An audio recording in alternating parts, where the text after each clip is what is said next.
Purpose of our video today is twofold. We're going to go through just how you want to get the person ready to be able to take their smart pulse test. And then second, we'll go through each of the parameters of the test and just give a little information, things that can be done to improve the results. So first of all, when somebody comes in to get screened, you want to kind of give them a little time to relax a little bit, 10 to 20 minutes. You want to make sure that they're fairly well hydrated. You want to make sure as they're being tested that both feet are flat on the floor. You want them relaxed, but you want their eyes open as they get their heart rate variability portion of their screening. And the most important thing in getting good readings is to make sure that the hands are warm enough. So if they have cold hands, you will see on their results very jagged readings. The way that you can warm their hands up is either have them run their hands under warm water for a while, or they can use a heating pad of some sort to get their hands warmed up sufficiently to be able to do a good test. So we want to go through the results of our Smart Pulse test. This is the 3-minute test where we do the heart rate variability, which is called the stress test, and then the cardiovascular or artery test, which is the plethysmography test. So 3 minutes and it runs through this complete test, and this is the information that it gives you. So as you can see, the first thing is the heart rate. So the number there with this individual is a 71. Anything between a 65 and an 80 is considered a good resting heart rate. If somebody has a real low heart rate, it could be medications that are causing that, or maybe they're just in very good physical condition. They do a lot of cardio, and so they have a low heart rate. But I definitely don't want that heart rate to be too high, and so some things that can help with that can be exercise, maybe some minerals like magnesium and potassium. Now the next thing that we notice is the ectopic beat. So the ectopic beat has to do with how many beats were missed during that 3-minute test.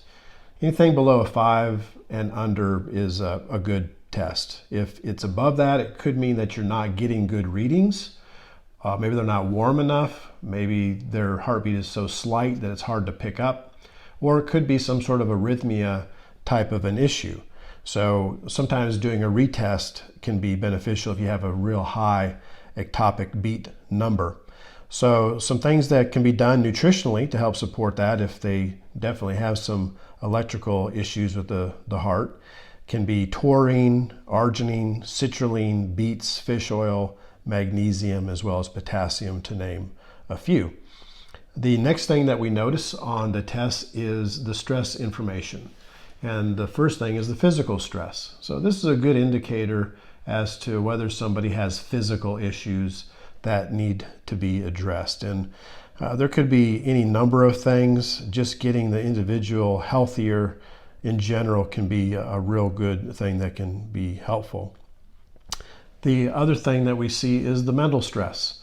So with both these stress numbers, you want really a 50 or below. So you can see here the physical stress showed up real high. The mental stress showed to be into the normal range. So if the mental stress shows up, then there's things that could definitely be done that would help to deal with stress issues, maybe some sort of flower essences or emotional release work, things like that. Could be the right thing to do. So at least it gives you a parameter as to which type of stress they're having. Then you get a stress score. And a stress score takes in all the things related to the heart rate variability stress screening. So the stress resilience, the stress, mental stress, and physical stress. So we see with this individual, their overall stress score was high, 69. Again, we'd like that to be a 50 or below. You see clearly, as most Americans are, that there is sympathetic nervous system dominance. So this means that the pedals to the metal, they probably have very high cortisol levels. They are in a stressed state for sure. Again, you want it balanced, or even being a little bit parasympathetic dominant is not a bad thing either, although staying in a constant state of parasympathetic dominance is not healthy either. That can usually indicate maybe depression or lethargy or things like that.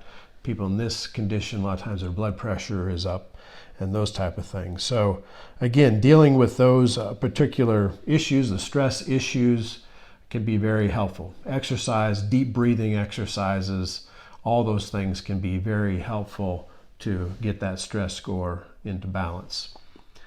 The other thing is the stress resilience. So this is just an indicator of how healthy they are to be able to deal with stress. It can be a very good indicator of adrenal function. So with this individual, they're showing to be in the poor range. Again, ideally you want to be in the normal and the good range so that they're healthy enough to deal with the stresses that they're going through. So that is what the stress resilience is about. So that's all of the heart rate variability parameters and potential things that you can do to help with stress. We want to also make sure that they're sleeping well. That can have a factor in the stress test, so they may need some help with making sure they get a good night's sleep. Very critical for their overall health. The next part of the test that we see is that plethysmography, or the cardiovascular, the arterial health information. So the top line has to do with their large artery circulation and blood flow, and then the next one has to do with the peripheral, so hands, feet, eyes, toes, and such. And again, you want that to be at least in the normal range. So this one, the higher the number, the better. The peripheral, you want at least in the middle range or higher. So with this individual, you can see kind of low in both areas. Now, this number is where you get the overall health of the cardiovascular system. Ideally, you want them to be a type 1 or a type 2. That's a low risk. So this individual, during their 3-minute test, they were a majority of the test, 51% in the type 5 range. Again, this is based on pulse wave activity, and depending on how flexible your arteries are and how well your blood is flowing, that's what type you're going to be. So on the next screen, you'll see a little bit more information. But then the other part, 48% or whatever, 45%, shows that they were in the type 4 category. So where we want them to be is we want them to be in the type 1 or type 2 category. Again, that's low risk factor. Worst case scenario is a type 7 category. So each of those, we see that the blood flow and the flexibility and potential blockages is increasing. So this individual actually tested out as a type 5. So again, things that help to restore good flexibility to the arteries, or anything that can boost nitric oxide levels. So your arginine, citrulline, nitrates from beets and arugula.